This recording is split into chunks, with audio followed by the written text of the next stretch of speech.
Nesse bloco, eu converso com o deputado federal Paulo Ramos, do PDT, aqui do Rio de Janeiro. Deputada, que se fala no país hoje é a CPI do Covid, né? Como é que essa questão vai ser no Senado, né? A instalação no Senado, né? Como é que o senhor vê o desdobramento dessa instalação e o que pode ser apurado e até que ponto vai investigar também governadores e prefeitos? Mas parece que especificamente é Manaus, né? Não, em primeiro lugar, uma surpresa. A instalação de uma CPI.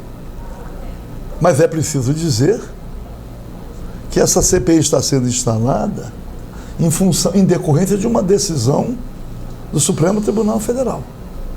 Porque CPI é um instrumento de investigação, o mais forte instrumento de investigação que existe no país. É a Comissão Parlamentar de Inquérito, que é o poder legislativo, tem outras grandes atribuições e tem legitimidade. E pode tomar providências que, se porventura se fossem providências pelo órgão, que eu digo assim, policial, providências dependeriam ainda de autorização judicial, mas a CPI não. A CPI tem uma autonomia muito mais abrangente. As assinaturas, senador Randolfo recolheu as assinaturas, 31, mais de 1/3, como diz a Constituição, definiu o objeto a ser investigado e o prazo de funcionamento da CPI. O objeto a ser investigado, principal qual é? É Manaus? Não. Toda a ação do governo federal. Fez o foco citado Manaus, porque o escândalo em Manaus, a situação em Manaus, foi muito mais afrontosa, talvez, do que em outras unidades da federação, meu filho. Outras unidades da federação. Mas a investigação gira em torno do governo federal. Quando houve, mas eu tenho que dizer, fazer essa observação, que era uma luta que eu vinha travando na Câmara dos Deputados, o superpoder de quem preside a Casa Legislativa. Quer dizer que o senador, presidente do Senado, ele se acha acima de 31 senadores que subscreveram o requerimento de CPI. É ele que é o juiz sozinho da oportunidade. O juiz da oportunidade é quem subscreveu o pedido de CPI. Ninguém requer uma CPI para ser instalada o ano que vem. Mas tem todo um procedimento, né, deputado? Agora, em todas as casas legislativas do país é assim, não é isso? Deixa eu lhe dizer. O presidente da casa ele recebe e ele instala... Não, no caso de CPI não. Há uma atrofia. Há uma atrofia. Olha aqui. Eu aqui, como deputado estadual, eu ingressei no judiciário várias vezes, até para o cumprimento do regimento interno. Perdi. Nesse caso específico, o Supremo Tribunal Federal fez cumprir a Constituição. Ficou mal o senador Rodrigo Pacheco. O presidente do Senado ficou mal. Tinha outro CPI na fila? Tinha outras CPI na fila? Porque normalmente tem uma fila, de repente acompanha o processo legislativo. Tem. Não sei se tem outras requeridas. Aqui na Assembleia também, já aconteceu muito isso. Quer dizer, tem uma ordem... E essa decisão do Supremo tem que ter repercussão geral, inclusive para as Assembleias Legislativas.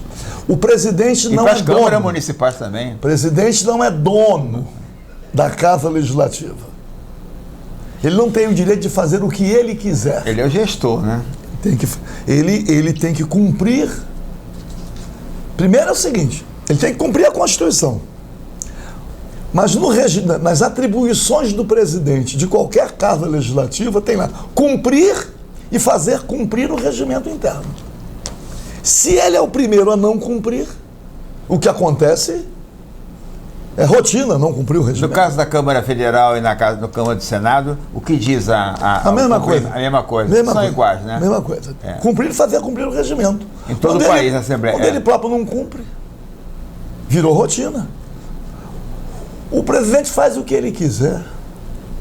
Na Câmara Federal, o Rodrigo Maia deitou e rolou, né? Ele fazia o que ele queria sem consultar ninguém, né, deputado? Eu tive um enfrentamento muito grande lá mesmo. Eu lembro. O deputado Rodrigo Maia, aqui do Rio de Janeiro, eu não fiquei numa situação intimamente confortável, mas era o meu dever.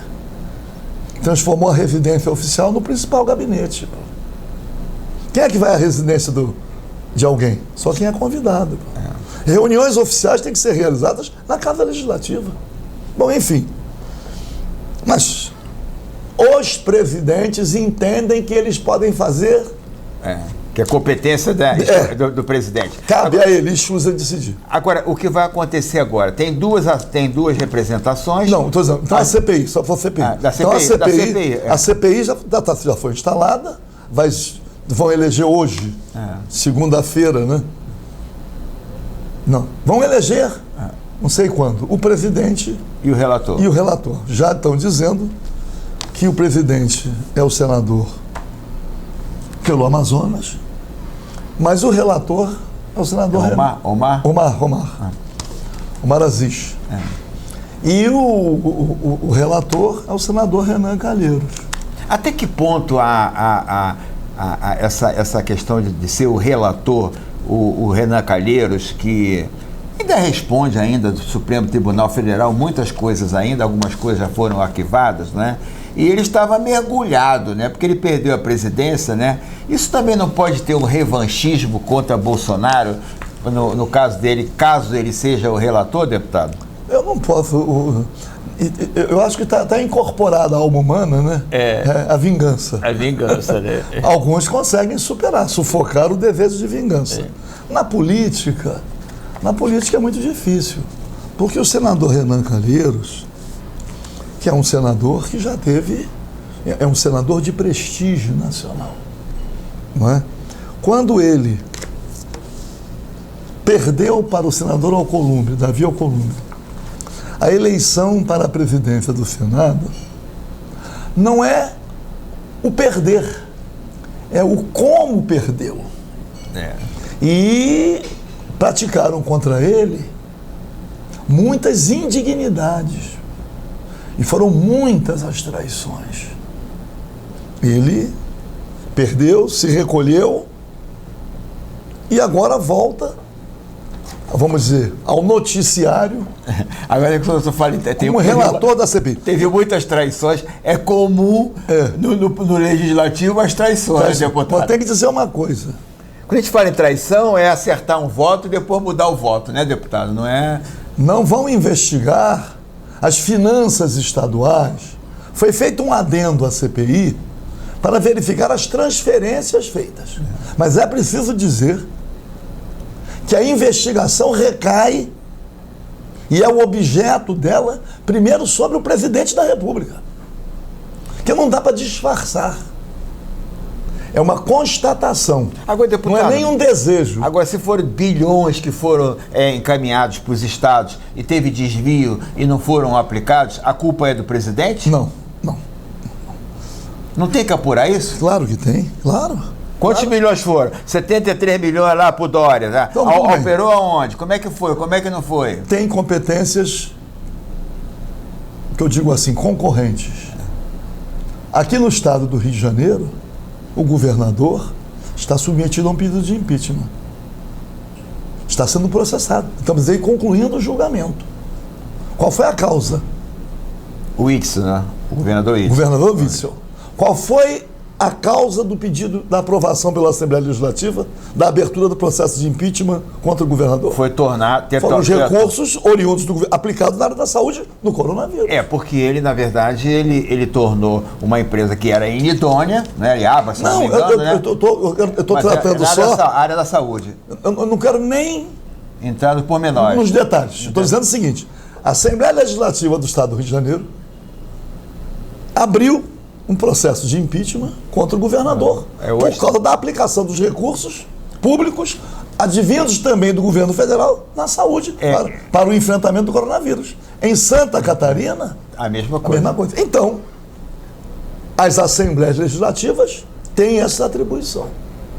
Porque seria um sem fim, uma CPI no Senado, investigar as 27 unidades da federação. Mas a grande questão não é só isso. A investigação tem a ver com o número de mortos. Como é que fica? Porque isto vai ser... É o principal objeto da CPI. É o procedimento do presidente da República. A questão de medicamentos sem eficácia. Não só incentivando o uso, aparecendo na televisão, tomando o medicamento, mas a compra também, a quantidade de medicamentos sem eficácia comprovada para o enfrentamento do coronavírus, quando os recursos poderiam ser aplicados naquilo que realmente era necessário. Então, eu não sei, porque ninguém sabe como vai. Negócio de CPI, aquele discurso, né? Você sabe como começa, mas não sabe como termina. Primeiro dizer, o presidente da República tem maioria no Senado. Mas causa desgaste político. Porque, só para quem não acompanha o processo legislativo, a CPI investiga, apresenta o relatório e depois vai para plenário para ser aprovado ou não aquele relatório, não é isso? Qual é a tendência? A tendência agora é pendurar o general Pazuello no poste. Essa é a tendência. Atualmente ele está sem cargo, mas está pendurado na arma do Bolsonaro. Agora a investigação, os erros na Amazônia, foram a falta de oxigênio, o recurso que o oxigênio tinha aqui para Manaus, foi para o Acre, aqueles erros de logística. Eu penso assim, e vai arranhar a imagem do Exército? Vai, pô.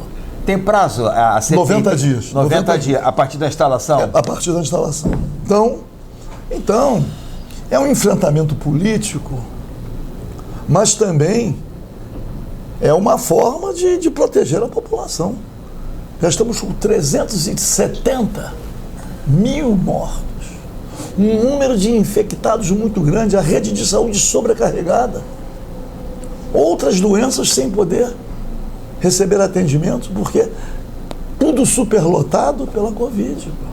Sem contar o prejuízo para quem perde emprego, para quem não tem que ficar no isolamento social, precisando ter recursos para sobrevivência. Pois é, mas essa questão do lockdown, questão né, do auxílio emergencial. Do lockdown, né, deputado? Aí agora, coloca o cidadão em casa, não pode trabalhar, aí ele morre de fome. Não é isso? Então, nas comunidades, por exemplo, o senhor que tem base eleitoral em comunidade, está sempre acompanhando isso, né? A pessoa fica em casa o quê? Num cômodo só, com 3, 4 pessoas, e sem ter o que comer. Deixa o comparar para refletir. Isso. Não é isso? Então, vamos lá. Só pergunto, né, deputado? Nos Estados Unidos, e nós podemos pegar outros países, mas como aqui, né, a matriz está sempre sendo alvo de mais divulgação, 2 planos já, cada um de socorro, 2 trilhões de dólares. Agora, 1 trilhão e 900 bilhões de dólares. Aqui... Nos Estados Unidos. Mas ele imprime o dólar. Esse socorro emergencial está na casa de 46 bilhões e o recurso médio não compra uma cesta básica. O governo tem dinheiro para ampliar, para socorrer essas pessoas que ficaram sem trabalhar. O primeiro auxílio tem. Tem. Por que o governo não enfrenta os credores da dívida? Aí sim. Porque se está suspenso. Para aí. Nós vamos suspender esse ano. Vamos dar uma parada aí. Porque nós não podemos permitir que parcelas cada vez maiores da população, a dívida morram interna, de fome, né? a dívida pública, que iguala tudo. Porque os credores são os bancos. Quer dizer, banco segura a onda. Segura, né? claro. Que os bancos banquem. Pode fazer? Pode. Tem que ter peito. Não. Tem que ter compromisso. Como o compromisso, a partir da figura do Paulo Guedes como ministro da Economia, plenipotenciário. Não é isso? A aliança dele, comprovada, é com os credores, é com os bancos. Pô. Então, a possibilidade disso acontecer. E o poder político que tem os bancos, o poder de retaliação. É verdade. De retaliação. Então, o governo, a única forma que tem um governo para enfrentar o poder de retaliação de grandes grupos econômicos ou dos grandes bancos é o povo. Essa É a força do povo. Deputado, agora só que a questão é o Supremo. O Supremo interferiu na Câmara, no Senado, na Câmara Federal e tal. Agora, existe lá também pedido de impeachment contra o ministro Alexandre de Moraes. E o Supremo ainda não se manifestou e não deu uma decisão. Deixa eu lhe dizer. Por que isso? E também no Senado, não é? Não existe o pedido? Existe. Por que está bancado isso? Deixa eu dizer. São situações completamente diferentes, considerando a ordem jurídica em vigor. Mas o Supremo não pode dizer para o presidente do Senado? Deixa eu lhe dizer, pode. Inclui aí o pedido de impeachment? Deixa eu dizer. Contra ele não vale, né, deputado? Não é isso.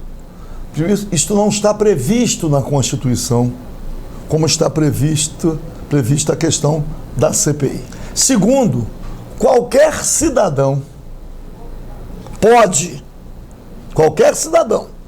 ingressar na Câmara dos Deputados com um pedido de abertura de processo de impeachment contra o presidente da República. Como qualquer um pode entrar no Senado pedindo o impeachment de ministro do Supremo. Tem um requerimento, inclusive, com 3 milhões de assinaturas. 3 milhões de assinaturas. Eu também entendo que presidente de Casa Legislativa não tem competência para não dar andamento. Independente que tem o ritual do impeachment, recebeu o pedido, encaminha para a comissão. Pronto. A comissão pode agilmente arquiva. Esse pedido de impeachment tem 3 milhões de assinaturas de eleitores. Transformaram o presidente das casas legislativas em imperador. Em juízes da oportunidade. No momento certo. E isto não está previsto. Não pode. Assim, quer ver? Acontece. Você ingressa com um projeto de lei, não publica. Tem uma comissão na Previdência que antecipadamente diz que aquele projeto é inconstitucional. Isso está acontecendo hoje na Câmara. Mas é a Comissão de Justiça. Não é? Manda para a CCJ. É ali a comissão própria para dizer. Então, eles foram... Mas lá esse filtro, antes de passar na Comissão de Justiça, não pauta? Não pauta. Como? Eu estou requerendo, um projeto meu aconteceu isso. Eu estou requerendo que sejam encaminhados à CCJ. Então, as arbitrariedades vão ficando submersas. Que só quem tem conhecimento é quem está ali no dia a dia. Não só está ali no dia a dia, quando é alcançado. Você às vezes não toma nem conhecimento, porque não há pronunciamento, não divulga. Mas é preciso organizar, restabelecer. E isso aniquila, por vezes, o exercício do mandato. O presidente não tem esses poderes. Principalmente o deputado mais atuante, que apresenta muito o projeto e que questiona muito. Né? Assumiu poderes que não tem. Então, vamos tocar a vida. A CPI vai caminhar, vai seguir seu curso. Então diz assim, por que o senador, presidente do Senado, não pauta o pedido de impeachment de ministro do Supremo?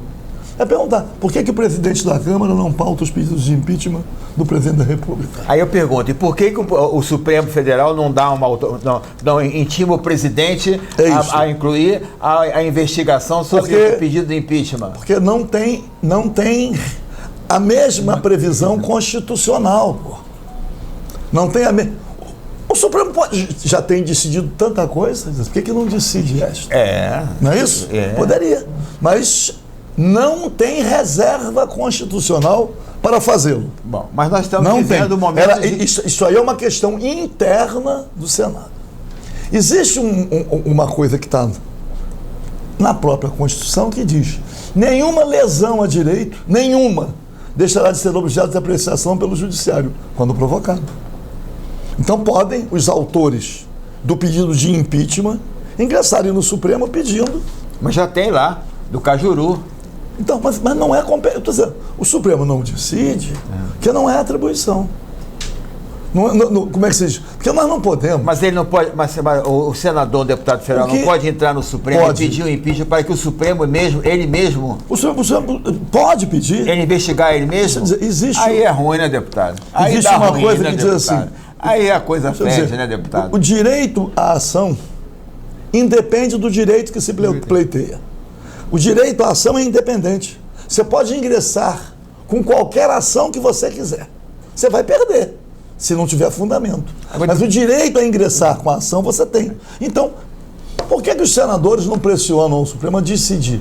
O Supremo vai decidir arquivar? Vai decidir não apreciar? Vai decidir que não é competência? Vai dizer que é matéria interna? Exatamente. Como já tem acontecido em inúmeros outros casos. Não é atribuição do Supremo. Porque os poderes são independentes e harmônicos entre si. Nessa decisão agora da instalação da CPI, ele se valeu de uma jurisprudência. Não. Foi? Não. Ele não se valeu de uma jurisprudência.